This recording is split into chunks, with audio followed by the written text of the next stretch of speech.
तेज पानी बह रहा है या फिर ऐसी स्थिति जिसमें तेज बहते पानी ने बसी बसाई पूरी आबादी को बर्बाद कर दिया है। ऐसी घटनाएं जब हम देखते हैं तब ये लगने लगता है कि क्या वाकई में ऐसा पर्यावरण परिवर्तन की वजह से है या कोई और बड़ी घटना इसके लिए जिम्मेदार है। हम हर बार सोचते हैं कि हिमालय को आफ्टर ऑल हुआ क्या है, ऐसी बड़ी भीषण विभीषिकाएं हो कैसे रही हैं। इन भीषण विभीषिकाओं के पीछे जब जब तलाशने निकलते हैं, दिमाग कुछ ना कुछ सोचने के लिए विवश कर देता है। दिमाग दौड़ने लगता है कि हो सकता है पर्यावरण वाकई में बहुत बदल गया है, ग्लोबल वार्मिंग हो गई है। लेकिन इसी बीच में एक ऐसी खबर बाहर आती है जिस खबर के बाद फिर से भारत में कई सालों से चली आ रही बहस ने रीसरफेस कर लिया है। खबर क्या है? खबर है कि हिमालय की नंदा देवी चोटी के पास अमेरिकियों का एक न्यूक्लियर डिवाइस गिर गया था। वो न्यूक्लियर डिवाइस इतना भारी था या फिर कहिए कि इतना घातक था कि अगर वो ब्लास्ट हो जाए तो हिरोशिमा नागासाकी में जो ब्लास्ट करने में फैटमैन नामक न्यूक्लियर बॉम्ब यूज किया गया था, वो उसके समकक्ष न्यूक्लियर डिवाइस है जो नंदा देवी पर्वत श्रृंखला के पास गिर गया। यह जानकारी प्रकाशित हुई है हाल ही में द न्यूयॉर्क टाइम्स नाम के अखबार में, जो कि एक अमेरिकी अखबार है। और उसने नंदा देवी को मार्क करते हुए कहा है कि अमेरिकी गुप्तचर एजेंसी सीआईए ने अपना न्यूक्लियर डिवाइस यहीं पर खो दिया था। यह न्यूक्लियर डिवाइस जो खो दिया था उसके पीछे की पूरी कहानी इसमें लिखी है कि कैसे सीआईए ने अपना न्यूक्लियर डिवाइस, गुप्तचर एजेंसी ने अपना न्यूक्लियर डिवाइस हिमालय के अंदर खोया। लेकिन आज के सेशन में जिक्र इस न्यूक्लियर डिवाइस से ज्यादा इस बात का है कि अल्टीमेटली अमेरिका यहां न्यूक्लियर डिवाइस रखने पहुंचा कैसे। अगर अमेरिका का भारत के हिमालयाज में न्यूक्लियर डिवाइस खोने तक का काम हुआ है तो इसके पीछे की कहानी क्या थी? क्या भारत में सीआईए वर्किंग था? क्या सीआईए और भारत मिलकर लंबे समय से काम कर रहे हैं? क्या अमेरिका और भारत के बीच में इतनी प्रगाढ़ता है कि उनकी गुप्तचर एजेंसी हमारे हिमालयाज में घूम रही है और हम किसी को नहीं बता रहे हैं? क्या पाकिस्तान से पहले भारत के साथ अमेरिका करीबी हुआ करता था क्या? कौन सी कहानियां हैं? क्योंकि अल्टीमेटली एक जो सबसे बड़ा डर, जिसे भूत का डर कहा गया है, वो है घोस्ट ऑफ नैना देवी, कि कहीं वो न्यूक्लियर डिवाइस फट तो नहीं गई, कहीं उसके लीकेजेस बढ़ तो नहीं गए, और अगर कहीं वो बिल्कुल वैसे ही ब्लास्ट हो जाए जैसे न्यूक्लियर बॉम्ब ब्लास्ट होते हैं, तो फिर भारत का क्या होगा? हमारे उन हिमालयन स्टेट्स के साथ साथ हमारी गंगा यमुना जैसी पवित्र नदियों का क्या होगा? अगर उनमें न्यूक्लियर रेडिएशंस मिल गए तो उससे आजीविका बिता रहे लोगों का क्या होगा? ये तमाम चर्चाएं फिर से रिसरफेस हो गई हैं एक अखबार में छपी खबर के चलते। तो आज के सेशन में हम इन तमाम बिंदुओं पर चर्चा करते हुए आगे चलेंगे, जिसमें आपको न्यूक्लियर डिवाइस की कहानी बताएंगे, भारत अमेरिकी संबंध बताएंगे, क्या वाकई में ये जो कहानी इस अखबार ने छापी है ये सच भी है या फिर केवल एक ऐसी कही सुनी कहानी जिसका जिक्र होना जरूरी है। वो सारी बातें आज के सेशन में जिक्र होंगी। और सबसे इंपॉर्टेंट बात कि अल्टीमेटली भारत और अमेरिका इतने नजदीक कब थे कि एक का न्यूक्लियर डिवाइस हमारे हिमालय में रखा भी जा रहा था और हम अमेरिका के खिलाफ भी खड़े नहीं हो पा रहे थे। क्या थी ये पूरी कहानी? आइए मैं आपको बताता हूं, क्योंकि न्यूयॉर्क टाइम्स में इस छपी खबर से फिर से देश के अंदर काफी बड़ी हेडलाइंस बन चुकी हैं। तो चलिए सबसे पहले एक एक करके खबरों में बढ़ेंगे, लेकिन ये बात पहले ही जान लीजिए ताकि रहस्य बरकरार लंबे समय तक ना रहे। ये ऐसी कोई न्यूक्लियर डिवाइस थी क्या? आंसर है हाँ थी। क्या ये वाकई में ऐसा प्लान अमेरिका ने हमारे देश के साथ मिलकर किया था? बिल्कुल किया था। यानी कि जो भी बातें हम बताने जा रहे हैं उसमें कोई रहस्य नहीं है। रहस्य नहीं है, ये ओपन सीक्रेट है। ओपन सीक्रेट क्यों है उसका भी मैं तथ्य पहले दे देता हूं, आगे चल के मैं एविडेंस भी दूंगा कि ये इसलिए क्योंकि देश की संसद में इसके ऊपर डिटेल चर्चा हो चुकी है। तो अब कोई भी ऐसा जानकारी मैं आपके साथ साझा नहीं कर रहा हूं जो मुझे ही पता है और किसी को नहीं पता है, या न्यूयॉर्क पोस्ट को पता है और किसी को नहीं पता है। सबको सब कुछ पता है, बस एक बार के लिए उसका रिवीजन कर लीजिए कि हुआ क्या था, आपको भी पता रहे कि चलती कैसे है ये स्पाई वर्ड की दुनिया, अल्टीमेटली होता क्या है। देखिए, द्वितीय विश्व युद्ध की समाप्ति पर आपको यह तो ज्ञात होगा कि द्वितीय विश्व युद्ध को खत्म करवाने वाला असल में अमेरिका का न्यूक्लियर बॉम्ब था। द्वितीय विश्व युद्ध में जापान पर अगर न्यूक्लियर बॉम्ब ना गिरा होता तो शायद जापान भारत तक पहुंच गया होता, बड़ी तबाही ये वेस्ट के देशों की कर चुका होता। जापान, जर्मनी जैसे जो देश थे ये बहुत आक्रामक होकर के दुनिया में विस्तृत होते हुए जा रहे थे। अंत में 1945 में अमेरिका ने न्यूक्लियर बॉम्ब हिरोशिमा नागासाकी पर गिराए। एक का नाम लिटिल मैन और एक का नाम फैटमैन, लिटिल बॉय और एक का नाम फैटमैन था। बम गिरे, हजारों की संख्या में लोग मारे गए। परिणाम यह हुआ कि जापान ने सरेंडर कर दिया और अमेरिका विजयी घोषित हुआ। यह सबने सुना है। अब इसके बाद में दुनिया के अंदर शुरू हो जाती है न्यूक्लियर बॉम्ब की रेस। सबको यह समझ में आता है कि द्वितीय विश्व युद्ध को खत्म कराने वाली कोई अगर युक्ति थी तो वह न्यूक्लियर बॉम्ब था। आप ऐसे समझिए कि रशिया यूक्रेन युद्ध लंबे समय से चल रहा है, खत्म होने का नाम ही नहीं ले रहा है, लेकिन अचानक रूस कोई ऐसा युक्ति या कोई ऐसा युद्ध में यंत्र फेंक दे जिससे कि यूक्रेन खुद से कह दे कि अब हम आपसे नहीं लड़ेंगे, अब हम सरेंडर कर रहे हैं। बिल्कुल वैसा ही अमेरिका ने उस समय जापान के साथ किया था। उसके बाद वो युद्ध से पीछे ही हट गया, वो सरेंडर कर दिया कि अब हमारे पास युद्ध करने का सामर्थ्य नहीं है, हमारे इतने लोग मर गए, हम एंड्स अब हमसे अब कुछ नहीं हो पाएगा। ठीक है साहब, चलिए। तो अल्टीमेटली दुनिया को यह समझ में आया कि कोई तो ताकत है जिसे न्यूक्लियर बॉम्ब कहा जाता है, जिसको अगर आपने अपने कब्जे में ले लिया तो दूसरा सरेंडर हो जाता है। अब जब इतनी बड़ी ताकत है तो उस ताकत को पाने की होड़ मच गई। शुरू हुआ न्यूक्लियर बॉम्ब बनाने का दौर। 1945 के बाद यूएसएसआर, जो कि सोवियत रूस के नाम से जाना जाता था, चाइना, यूके, फ्रांस, ये सभी देश अपनी सुरक्षा में न्यूक्लियर बॉम्ब को साझा करने में जुट पड़े। इसी न्यूक्लियर बॉम्ब की रेस में यूएसएसआर ने कुछ ही सालों के अंदर उसे प्राप्त भी कर लिया। तीसरा देश था चाइना, जो जुटा हुआ था न्यूक्लियर बॉम्ब बनाने में। इसी बीच में फ्रांस, ब्रिटेन ये भी लगे हुए थे कि हमें भी न्यूक्लियर बॉम्ब बनाना है। एक होड़ शुरू हो गई थी, भारत भी चाहता था न्यूक्लियर बॉम्ब बनाना है। अब दुनिया का हर देश चाहता है कि न्यूक्लियर बॉम्ब बनाना है, क्योंकि अगर वो होगा तो ही आप सुरक्षित हैं। क्योंकि उस बॉम्ब से सब डरते हैं कि कहीं ऐसा ना हो कि आपकी सनक ने किसी देश की जान ले ली। आप समझिए कि Kim Jong Un north Korea वालों को ट्रंप कुछ भी नहीं बोले पिछले 1 साल से, क्योंकि उन्हें पता था कि ट्रंप का बुखार अगर कोई उतार सकता है तो किम जोंग उन है। इसलिए 1 साल के पूरे समाप्ति पर आप खड़े हैं, समाप्त हो ही चुका है ट्रंप का पूरा काम, 1 साल। इसमें उन्होंने एक बार भी शायद किम जोंग उन को या नॉर्थ कोरिया का कोई जिक्र ही नहीं किया है कि उस पर इतने टैरिफ लगाऊंगा या कुछ करूंगा, नहीं। क्योंकि उन्हें पता है उसकी सरक गई तो ये अमेरिका के लिए चिंता हो सकता है, तो उसे नहीं छेड़ा गया क्योंकि उनके पास न्यूक्लियर बॉम्ब है। हम जैसे लोग जिम्मेदार हैं कि न्यूक्लियर बॉम्ब को नहीं फेंकेंगे किसी के ऊपर बिना किसी के युद्ध में शामिल हुए, तो हमसे सारी बार्गेनिंग चल रही है। फिर मैं आता हूं मुद्दे पर। तो अमेरिका ने न्यूक्लियर बॉम्ब कोई और ना बना ले, ये तय किया कि भाई अब हम ये तय करेंगे कि दुनिया का कोई भी देश ये ना हो कि हमारी तरह न्यूक्लियर बॉम्ब बनाकर बैठ गया तो फिर हम उसे दबा नहीं पाएंगे। तो यहीं से उसने अपनी गुप्तचर एजेंसीज को मजबूत करना शुरू किया। अमेरिका की गुप्तचर एजेंसी का नाम सीआईए है। जैसे शुरुआत में भारत के पास गुप्तचर एजेंसी के नाम पे आई भी हुआ करता था, 1968 में जाकर के आरएएनडब्ल्यू भारत के द्वारा बनाया गया, जिससे कि आज भी हम लोग गुप्तचर विभाग का काम कराते हैं, मतलब विदेशों से हमारी गुप्तचर सूचना एकत्रित करते हैं। अब आर्मी इंटेलिजेंस भी काम करती है, एनआईए भी काम करती है, सब मिलकर के गुप्तचर एजेंसीज में बड़ी सारी टीमें काम करती हैं। फिलहाल के लिए अमेरिका के सीआईए पर फोकस करते हैं। सीआईए ने तय किया कि वो किसी को भी न्यूक्लियर बॉम्ब नहीं बनाने देगा, नहीं बनाने देगा। ऐसे में 1964 में चाइना ने भारत के नजदीक उत्तर में, बिल्कुल तिब्बत के किनारे, जिंजियांग प्रोविंस में, जहां पर उइगर मुस्लिम्स रहते हैं, वहां पर न्यूक्लियर टेस्ट कर दिया। अच्छा, अब इसकी भी बड़ी रोचक कहानी है।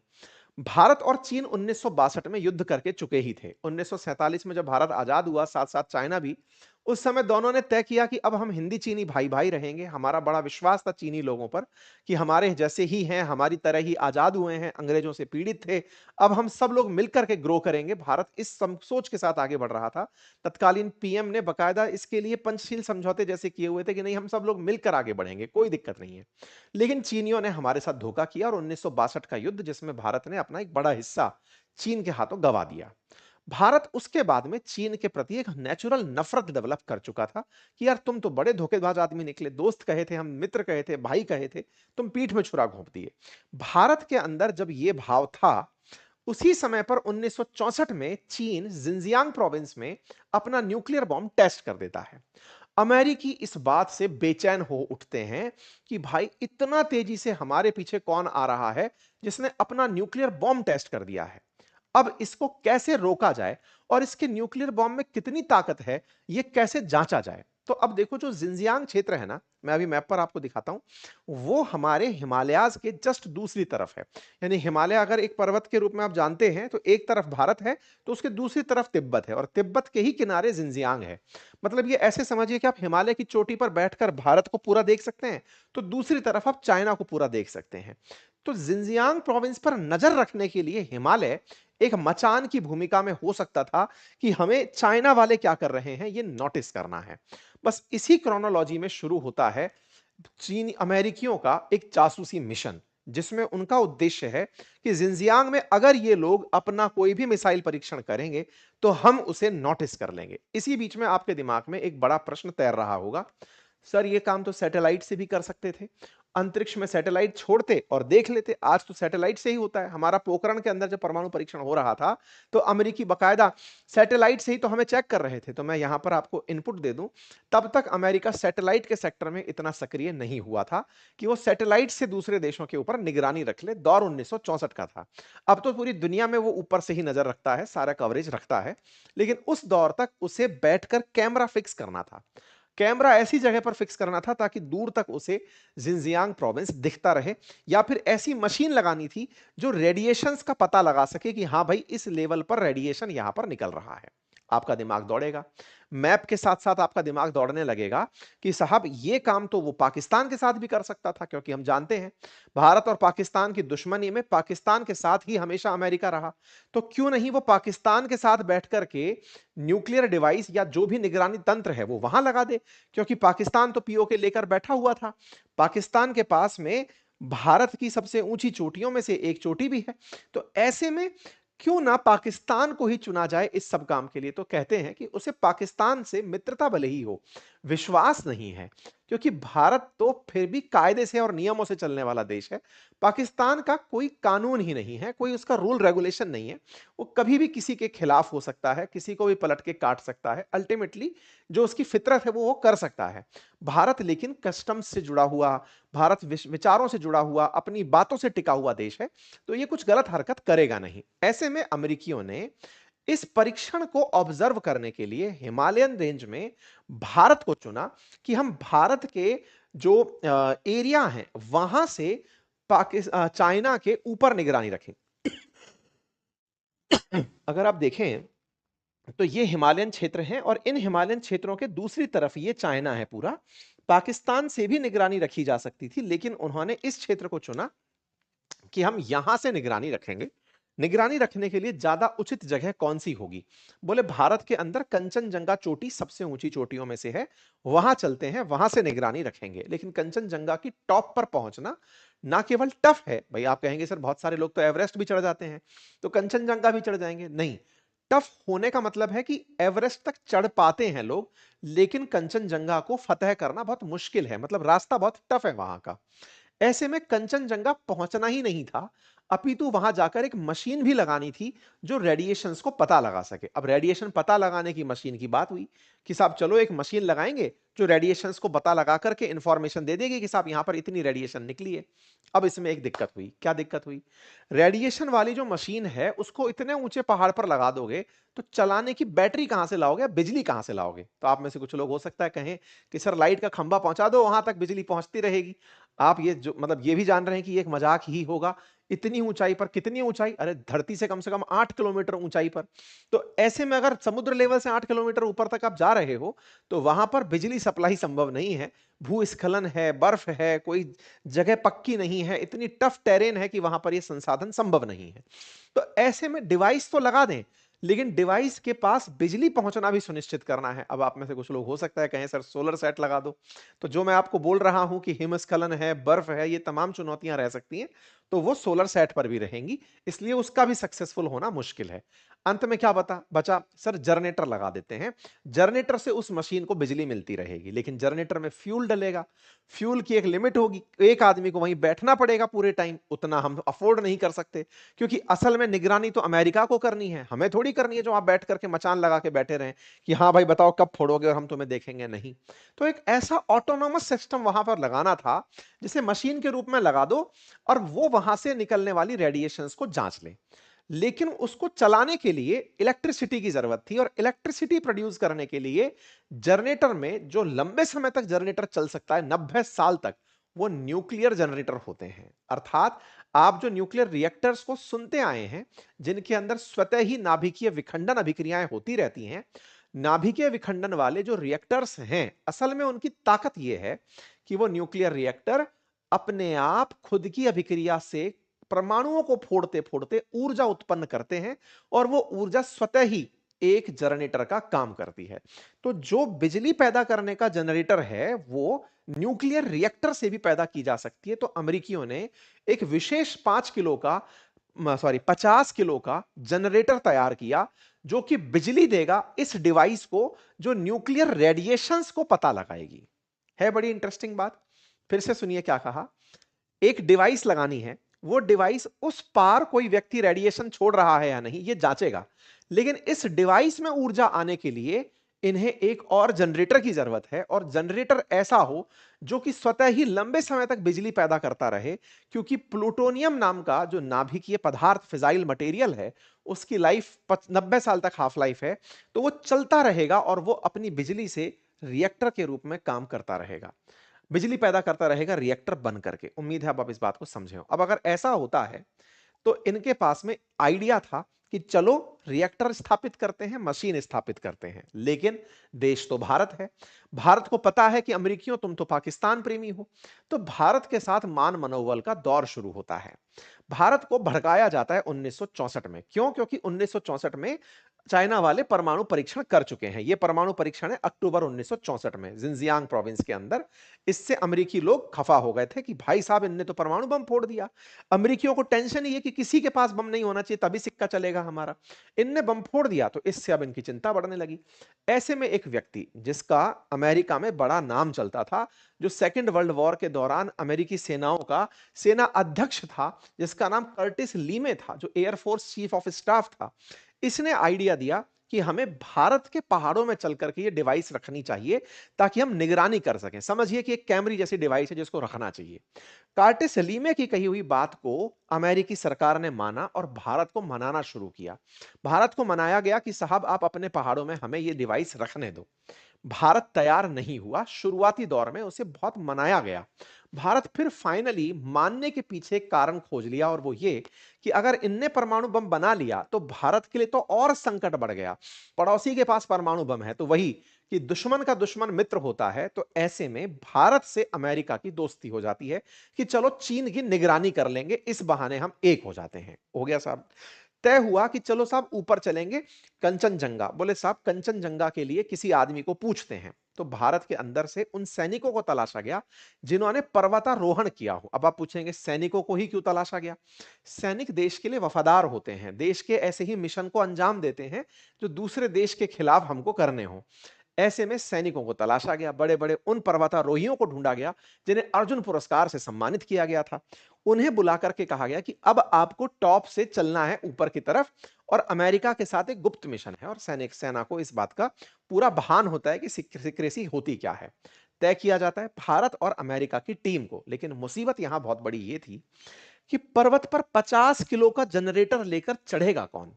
अब आप में से कुछ लोग फिर ये कह सकते हैं सर हेलीकॉप्टर से ले जाते ऊपर से नीचे डिप कर देते। डर इस बात का कि ये फट जाएगा। कौन पकड़ेगा इसकी बड़ी चिंता। उस मशीन को पैदल लेकर चढ़ना था। नंदा देवी पर्वत तय हुआ। कंचनजंगा के पीछे हाथ खड़े कर दिए गए कि साहब ये नहीं हो पाएगा, इतनी ऊंचाई पर लेकर नहीं चलेंगे। तो बोले चलो फिर तीसरी चोटी पर चलते हैं, नंदा देवी पर चलते हैं। लगभग 7.5 किलोमीटर ऊंची है, वहां जाकर के न्यूक्लियर डिवाइस लगाएंगे।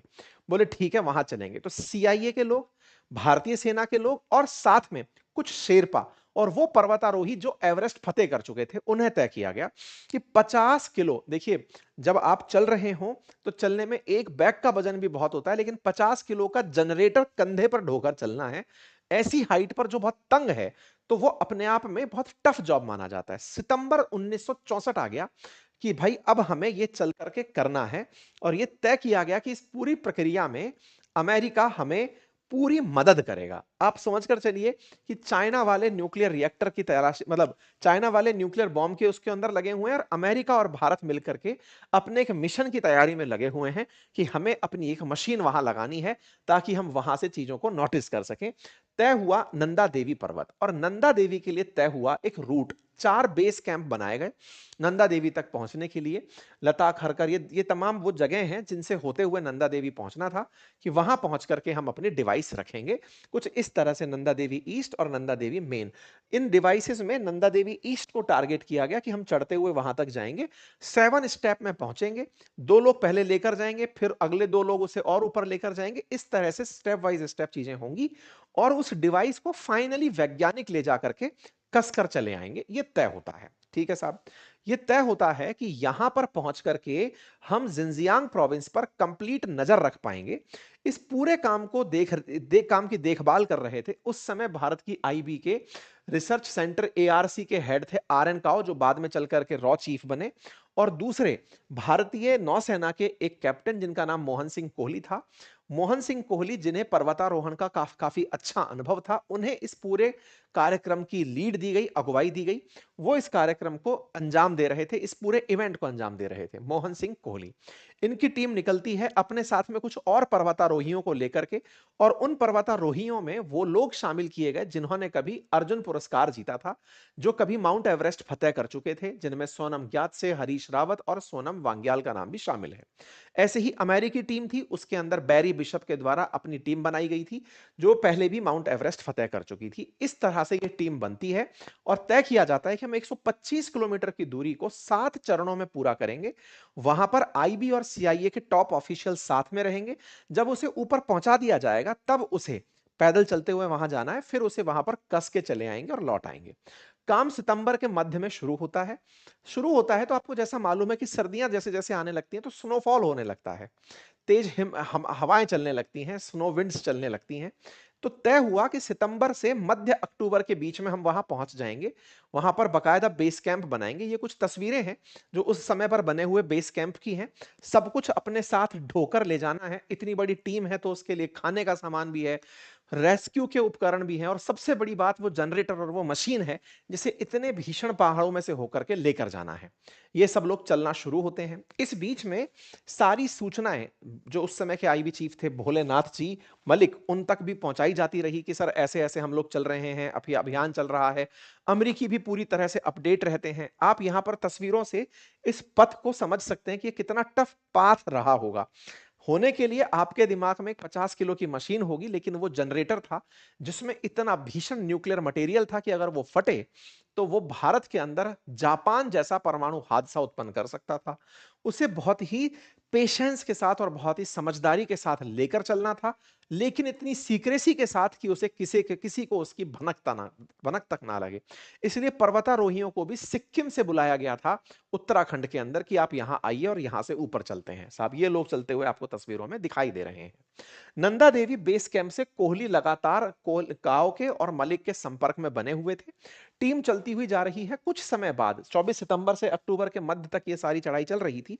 धीरे धीरे ये एहसास होता है कि साहब हम टॉप पर नहीं पहुंच पाएंगे, टॉप पर नहीं पहुंच पाएंगे। ये जानकारी कोहली ने अपनी किताब में, जिसमें स्पाइस इन द हिमालयन नाम से जो किताब है, इसमें उन्होंने लिखा कि जब मध्य में हमें ये रियलाइज होता है कि तेज मतलब बर्फ के तूफान आने शुरू हो चुके हैं, स्नोफॉल होना शुरू हो चुका है, बोले साहब हम इतने ऊपर तक इसको नहीं ले जा पाएंगे, आदेश क्या है ये बताइए। तो तय होता है कि आप इस मशीन को बीच में ही छोड़ दीजिए और किसी बड़े पत्थर से इसे बांध दीजिए। देखिए पहाड़ी इलाकों में जहां बर्फ है वहां पत्थर नहीं मिलेगा, पत्थर भी बर्फ से ढका हुआ होगा। तो ऐसे में बर्फ को ही, स्नो को ही पर्वत का रूप माना गया और उसके साथ में उस डिवाइस को बांध दिया गया और बांध करके वहां से नीचे चले आए कि जब ये बर्फ रुक जाएगी, स्नोफॉल रुक जाएगा, 2-3 महीने बाद जब ये माहौल ठंडा मतलब ठंडे से गर्म की तरफ चलेगा, हम वापस चल के इसको सेट करने चले जाएंगे। सबकी तय और सलाह मशवरे के साथ में नंदा देवी के बीच रास्ते में उस प्लूटोनियम मशीन को छोड़ दिया गया। यहां पर एक बड़ी दिक्कत है और वो दिक्कत ये है कि ये जो 17 किलोग्राम का परमाणु सामग्री लेकर ये लोग गए थे, जिसमें परमाणु के अंदर प्लूटोनियम 238 और 239 था, ये सामान ये लोग लेकर गए थे। लेकिन इस सामान को रास्ते में ही जिस पत्थर से चिपका कर चले आए, वो पत्थर ही पिघल गया। पिघल कैसे गया? क्योंकि इस रिएक्टर से उस समय पर भी हीट निकल रही थी। ये बात इन्होंने उस किताब में बताई कि जो हमारे साथ में लोग पर्वतारोही जा रहे थे, उन्हें जब ठंड लगती थी तो उस रिएक्टर के वो लोग चिपक जाते थे और उससे गर्मी जो मिलती थी उससे उन्हें बड़ी राहत मिलती थी। विचारणीय बात है कि आपने एक मशीन में जो रिएक्टर है उसे एक पत्थर से बांधा जो कि बर्फ है, और आप बांध कर चले आए कि बाद में वापस आकर संभालेंगे। ये पत्थर इसे रोक लेगा, लेकिन वो न्यूक्लियर रिएक्टर की गर्मी से पिघल लिया होगा और वो पानी के साथ साथ बहकर कहीं गिर गया होगा। ये जो बात है कि पानी के साथ बहकर कहीं गिर गया होगा, इसी के चलते बहुत बार जब इस तरह की बाढ़ आती है तो ये कई बार कयास लगाया जाता है कि वो पानी के साथ गिरा हुआ जो रिएक्टर है, कहीं वो ब्लास्ट तो नहीं हो गया। जो आप हिमालय में इतनी बार हिमस्खलन की बात सुनते हैं, 2021 में जो नंदा देवी के आसपास की घटनाएँ सुनते हैं, उसमें बहुत बड़ा डर ये रहता है कहीं वो किसी खाई में गिर गया हो और वहाँ फट गया हो, फटने से इस तरह से स्थिति बन गई हो। अब आप सोचेंगे कि इतनी सारी बात आपको पता है, हमारे देश को कब पता चली ये सारी बातें? तो देखो इसके पीछे की भी कहानी है और कहानी क्या है? 1977 में जाकर अच्छा इससे पहले अमेरिकियों ने इस बात को कभी सामने नहीं रखा कि क्या हुआ, कैसे हुआ। अमेरिका की एक मैगज़ीन है जिसका नाम है इनसाइडर, आउटसाइडर।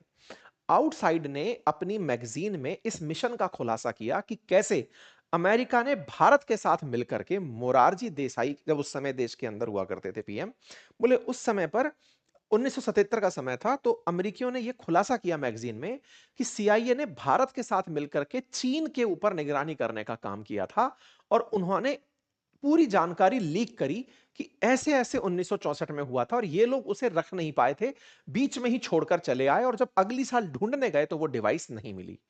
ये बात 1977 में जब बाहर आई, तो हमारी संसद में हंगामा हो गया।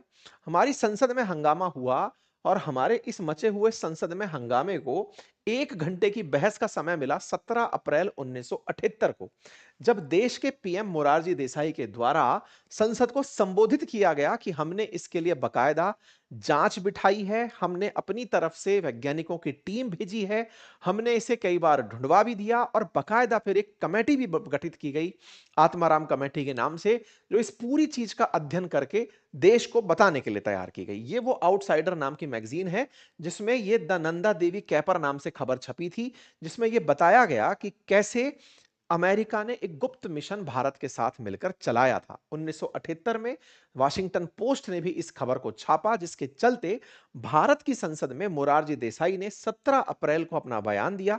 वो बयान आप जाकर के लोकसभा की वेबसाइट पर डिजिटल लाइब्रेरी में ढूंढ सकते हैं। हमने वो बयान पूरा-पूरा निकाल कर पढ़ा और समझा। उसमें केवल इतना ही तर्क निकल कर आया कि सरकार ने जनता को आश्वस्त किया कि हमने अपने स्तर पर इसकी जांच की है, हमने ये पहचाना है कि ऐसा कुछ भी नहीं है। अभी तक इस पर कोई भी लीकेज की खबर निकल कर नहीं आई है। पर्यावरण के अंदर रेडियो एक्टिव पदार्थों का फैलना या फिर उनका लीक होना रिपोर्ट नहीं किया गया। ये तमाम बातें वहां पर हमारी संसद को बताई गई। जब ये संसद को बताई गई, उधर की तरफ अमेरिका में भी ये बात बहुत ज्यादा उठी। अमेरिका में भी ये बात उठ रही थी वाशिंगटन पोस्ट की खबर के टाइम पर कि आप लोगों ने ऐसा गुप्त मिशन चलाया, किसी को बताया क्यों नहीं, ये सब हो क्या रहा था। खैर, अमेरिका ऐसी घटनाओं को अंजाम देता रहता है, गुप्तचर विभाग है, इसका काम यही करना है। लेकिन वो भारत को अपने विरोधी होते हुए भी इतना दबा दिया कि 1964 में जिस डिवाइस को खोया, 1977 में अगर वो मैगजीन इस जानकारी को ना देती, तो शायद भारत को ये जानकारी ही ना होती कि अमेरिका ने अपने विरोधी को भी इतना दबा के रखा कि वो ये बात नहीं बता पाया कि हमने अपने देश में एक न्यूक्लियर बॉम्ब खो दिया है। बकायदा देश के अंदर एक आत्माराम कमेटी बैठती है जिसमें वैज्ञानिकों को बिठाया जाता है जो बार्क से होते हैं। वो जाकर के इस पूरे मामले की जांच करते हैं कि कहीं अभी तक रेडियो एक्टिव पदार्थ निकल रहे हैं या नहीं। उन्हें ऐसी कोई भी चीज नहीं मिलती। 1965 के इस पूरे सीक्रेट मिशन पर कैप्टन एमएस कोहली की इंटरव्यू भी छपी 3 वर्ष पहले। जब उनसे सवाल किए गए तो उन्होंने पूछा गया कि साहब जब वहां गए थे तो क्या हुआ, क्या ये डिवाइस फिर से स्टैब्लिश हुई, तो एक जानकारी निकल कर आती है कि 1966 में अमेरिकियों ने फाइनली वहां पर एक दूसरी डिवाइस फिट करी और उस दूसरे डिवाइस से उन्होंने चीनियों पर निगरानी रखना शुरू किया।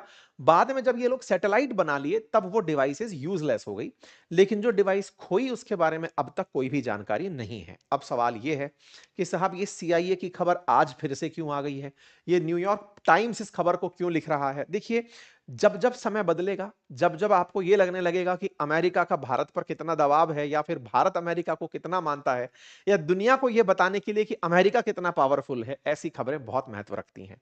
क्योंकि अमेरिका का ताकत आपको आज भी ये रियलाइज हो रहा है कि उस समय जब भारत अमेरिका का खिलाफ था, क्योंकि अमेरिका पाकिस्तान के साथ एनी टाइम बैठता था, ये वो दौर था। इंटरेस्टिंग है ये जानना जिस समय भारत के अंदर अनाज का संकट था, भुखमरी थी। 1965 के युद्ध के बाद तो जब हमने अमेरिकियों से अनाज की मांग की थी तो पीएल 480 पकड़ा दिया गया था हमें कि ये सुअरों को खिलाते हैं, आप अपनी जनता को खिला दीजिएगा।